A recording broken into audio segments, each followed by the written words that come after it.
This is the John Brown Alliance. We're old school. We know the assignment. And we're not looking to build a fan club. We're looking to build an army. Every day I hear stuff about what people need to do. And over the years since Donald Trump was first inaugurated, after he stole the election with help from Russia, we have had videos from Anonymous. Anonymous has told us that we need to stand up. We need to do this. We need to get out there. And since those first declarations were made, I've seen one hack. Where the fuck are they? Where the fuck is Anonymous? Now they have a channel and every week they put out some kind of video, but I don't see anything being done. So what the fuck are you waiting for? We are at the most crucial moment in American history. But yet we have been warned by Anonymous and other people that this would be the crucial moment. Now, nothing is happening. But I digress. I want to talk right now about toxic masculinity. And really, not key in, but key out on the victims of Epstein. I didn't comment on this before for personal reasons. However, I think I need to do it now. I listened to a long reading by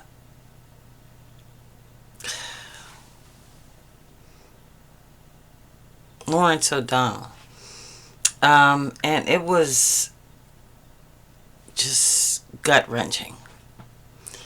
Let me first state that the courage of these women to come out as they are when they did years after this happened is extraordinary to me, because I would not even tell my story in the Me Too movement. So for them to do that so that other generations of girls like them don't have to endure what they did, it's a tremendous sacrifice. And no man on this earth can ever begin to appreciate that. Let me say that first. Second, let me say, if you continue to support Donald Trump, even if you're in Congress or in the Senate right now, then you are okay with that happening to your daughters. And this is not hyperbole. This is where things are going. Rape is now, and human trafficking, as long as you're white and you're rich, is now okay. Which brings me to one of the greatest revelations I've ever made since I joined the Civil Rights Movement 20 years ago. One of the first books that was banned was Margaret Atwood's The Handmaid's Tale. A Handmaid's Tale, I'm sorry.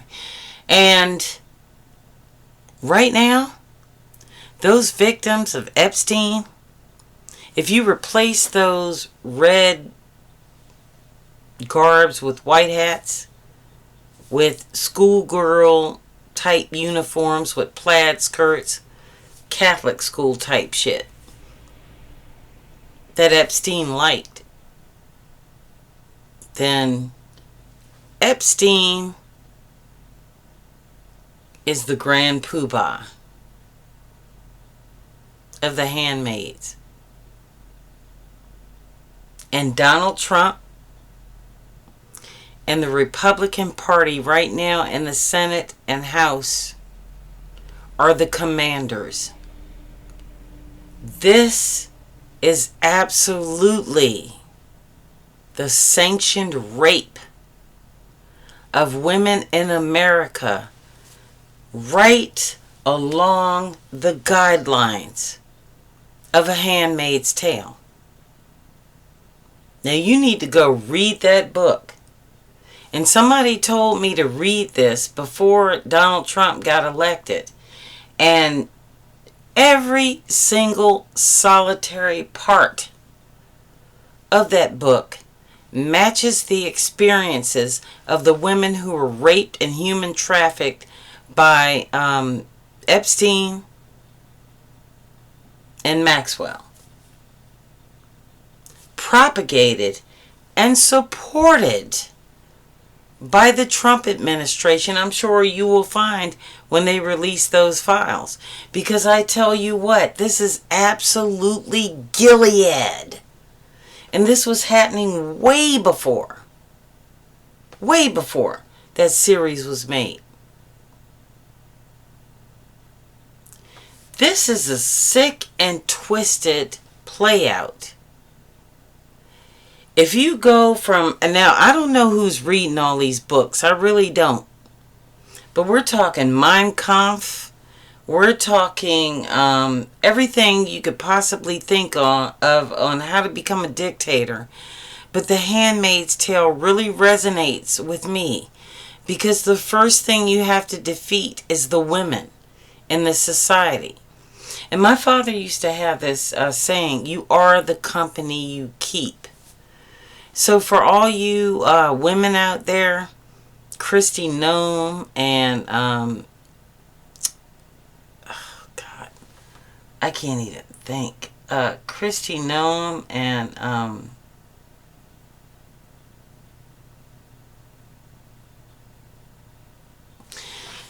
she's the worst. But if you are a MAGA woman, and you support Donald Trump, or if you are a MAGA woman and you serve in the Trump administration, then you are wholeheartedly giving up your daughters to Gilead. It is okay with you, since you elected a 34-count felon and a person who committed a rape. Then, everybody he associates with committed rapes or sexual abuse. And he puts them on a pedestal. Add that to enforcers, the Proud Boys and the Oath Keepers that have been infiltrating the American military system since the first Trump administration. They have joined the military. They have joined law enforcement, which explains why the D.C. Police Department supported Donald Trump in his last two elections, as a matter of fact. Last two stolen elections. But at any rate, I digress.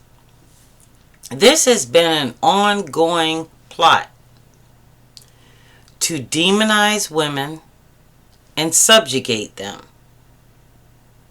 Then to turn around and put people who supported same misogyny, rape, and felonies into our law enforcement and the United States military, the Secret Service, and the U.S. Marshals. They have been in there for years. You know how I know that? Because I come from a law enforcement family. That being said, this is absolute Gilead.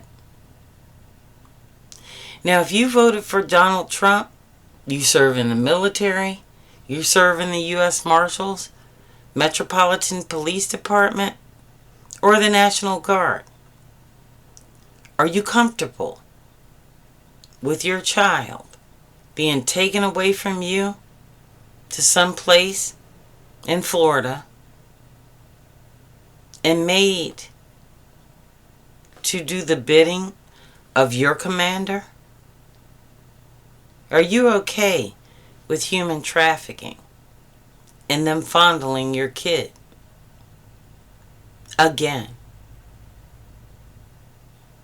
Are you okay with a repeat of the victims of Epstein and Ghislaine Maxwell? If you are okay with that, you will continue your service in the United States military, the Metropolitan Police Department, Capitol Police, and all other entities right now under Donald Trump's rule. But if your child is raped 10 years from now, she should be about 5, 6, or 7, by Gilead, the commanders, Donald Trump, and the people you serve. If you're okay with that, good on you, but I'm not. So all of you right now have to make a choice. Are you going to rise up and side with the handmaids? Or are you going to let your daughters be raped and become the next Epstein file? This is the John Brown Alliance. If you see something wrong, do something right.